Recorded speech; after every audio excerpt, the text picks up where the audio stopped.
محمد رسول الله عليه صلاة الله وآله والأحبة محبت کو زندہ کیا، زخم دل جیت کر نقد جہار کر۔ بلیک واٹر ہو یا بلیک واٹر کے ایجنٹ، پشاور جیسے ڈراموں سے وہ ہمارے شہداء کے لہو کی روشنی کو مدھم نہیں کر سکتے۔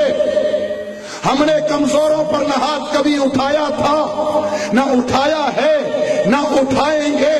اور یاد رکھنا، یہ معذرت اس لیے نہیں کر رہے کہ ہم نعوذ باللہ کوئی جہاد سے پیچھے ہٹ رہے، پورا موقف سامنے رکھ رہے۔ ہم نے کمزوروں پر نہ ہاتھ اٹھایا تھا، نہ اٹھایا ہے، نہ اٹھائیں گے، کیونکہ ہم نے ہٹلر سے جنگ نہیں سیکھی، ہم نے مسولینی ہمارا استاد نہیں ہے، چنگیز خان سے ہم نے جنگ نہیں سیکھی، ہم نے جنگ محمد الرسول اللہ سے سیکھی ہے۔ ہم مادر پدر آزاد نہیں ہیں، ہمارے ہاتھ شریعت نے باندھے ہیں اور ہمیں شریعت بتاتی ہے ان ہاتھوں کو کہاں کھولنا ہے، کہاں نہیں کھولنا، کہاں یہ ہاتھ اٹھنے چاہیے، کہاں نہیں اٹھنے چاہیے، کہاں یہ گردن تن کر چلنی چاہیے اور کہاں یہ گردن اونٹنی کی کوہان کے ساتھ لگ جانی چاہیے۔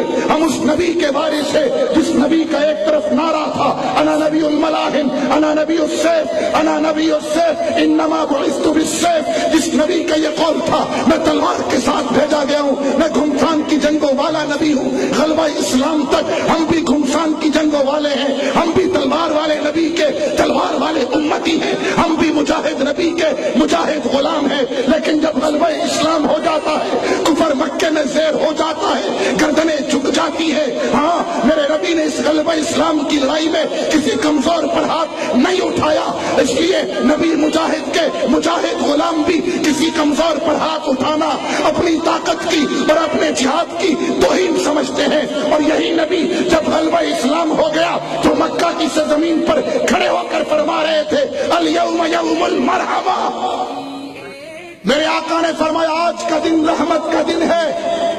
سنو، کمزوروں پر نہ ہاتھ اٹھایا تھا، نہ اٹھایا ہے، نہ اٹھائیں گے۔ بلیک واٹر والو، تمہاری یہ کالک انشاءاللہ تمہارے منہ پر ہی ملیں گے۔ اللہ نے ہمارے یہ ہاتھ فرعونوں کے لیے بنائے ہیں، فرعونوں کے گریبان ہم نے نہ کبھی چھوڑے تھے، نہ چھوڑے ہیں، نہ چھوڑ رہے ہیں، نہ چھوڑیں گے۔ ان ہاتھوں نے الحمدللہ برطانیہ کا غرور خاک میں ملایا ہے۔ ہاں، ہمارے ہاتھ اللہ نے روس جیسی طاقتوں کے لیے بنائے ہیں، ہم نے اس کا جنازہ دریائے آبو کے پار کیا ہے، اور اب الحمدللہ یہ ہاتھ امریکہ اور دنیا کفر کی 42 کفریہ طاقتوں کا غرور خاک میں ملا رہے ہیں۔ یہ ہاتھ فرعونوں، ظالموں اور ستمگروں کے گریبانوں کے لیے بنے تھے، ان سے جہاد کر رہے تھے، کر رہے ہیں، اور انشاءاللہ ساری دنیا کی ملامت آ جائے تب بھی جہاد کرتے رہیں گے۔ یاد رکھنا، ہم غزوہ خندق کے وارث ہیں۔ میرے نبی نے اور میرے نبی کے صحابہ نے اس وقت عرب نیٹو کو شکست دی تھی۔ آج نبی اور صحابہ کے غلام امریکہ اور نیٹو کو شکست دے رہے ہیں۔ آج یورپین نیٹو شکست کھا رہا ہے۔ سال پہلے ہم کہا کرتے تھے نیٹو بھاگے گا، اور آج الحمدللہ ہم یہ کہہ سکتے ہیں نیٹو بھاگ گیا۔ نیٹو کی دوسری طاقت فرانس بھاگ چکی ہے، الحمدللہ کینیڈا بھاگ چکا ہے، آسٹریلیا بھاگ چکا ہے، برطانیہ کے رائل میرین کے دستے لندن میں پہنچ کر ناک رگڑ رہے ہیں کہ توبہ اب نہیں جائیں گے، اب تم ادھر نہیں آؤ گے، اب ہم آئیں گے انشاءاللہ، اب ہم آئیں گے۔ تمہیں پہلے ہم نے چھوڑا تھا، پیغام دیا تھا، ہم سفید چمڑی والے بندروں، تمہیں ہم نے پیغام دیا تھا، تم نے ہمارا پیغام نہیں سمجھا، اب تم نہیں آؤ گے، اب ناک مت رگڑو، اب تم نہیں آؤ گے، اب انشاءاللہ محمدی لشکر آئے گا۔ سنو، انڈیا پسندیدہ ملک ہے، ثقافت و تمدن و تہذیب کے لحاظ سے نہیں، فتح کرنے کے لحاظ سے میرے نبی نے بشارت دی ہے کہ قرب قیامت میں جو لشکر ہندوستان کو فتح کرے گا وہ اس لشکر کی مغفرت کی ضمانت میں محمد دیتا ہوں۔ ہمارا پسندیدہ ملک ہے، جدھر ہماری مغفرت ہونی ہے وہ ناپسندیدہ نہیں ہے. انڈیا تہذیب پسند نہیں، انڈین ثقافت پسند نہیں، ہندوانہ کلچر پسند نہیں، لیکن انڈین سرزمین پسند ہے. اور اللہ کی قسم ہم اپنی پسندیدگی کا اظہار کریں گے.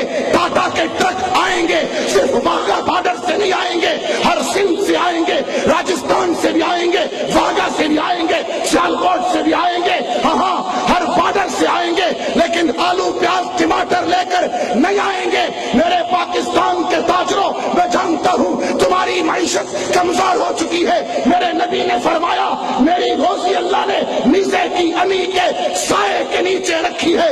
انڈین ٹاٹا ٹرک آئیں گے، آلو پیاز سبزی نہیں، مال غنیمت سے بھر کر آئیں گے. محمد رسول اللہ علیہ صلاة اللہ وآلہ والأحبہ.